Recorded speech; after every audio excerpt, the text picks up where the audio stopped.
Xoşbəxtlik alındakı bir xala bənzəyir. Hamı sənin alnındakı xalı görür, ancaq sən onu görmürsən. Biz kifayət qədər xoşbəxt insanlarıq, hərdən öz xoşbəxtliyimizi görmürük. Mənə görə həyat yalnız ağ xətt deyil, mənə görə qara xətt də deyil, ağ xəttlərin kəsişməsidir. Ən xoşbəxt bildiyiniz insanın həyatını belə incələsəz, görərsiniz ki, onun da bir bədbəxt tərəfləri də var, bir xoşbəxt tərəfləri də var. Hamının həyatı o cürdür. Bəzən deyirlər ki, nəyə görə filan kəs öldü, nəyə görə reyslərdə bu personajın başına bu hadisə gəldi. Deyirəm ki, həyat budur və mən də həyatı orada çalışıram, əks elətdirim. Daha gözəl humoristik bir həyat verə bilərəm, ancaq sənin həyatın humoristikdir.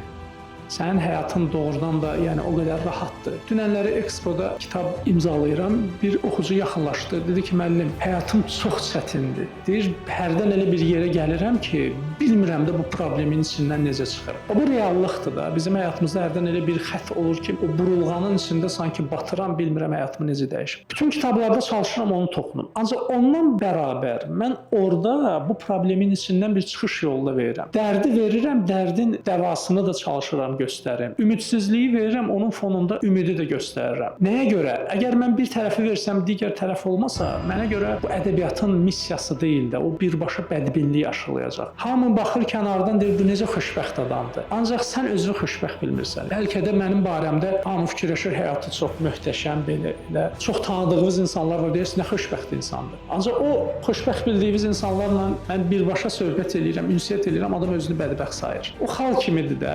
Mən də o kitabı da istəmişəm. İnsanların diqqətinə baxıb görmədiyi o xala çəkim ki, sən əslində o xoşbəxtsən, sadəcə olaraq onu görmək lazımdır.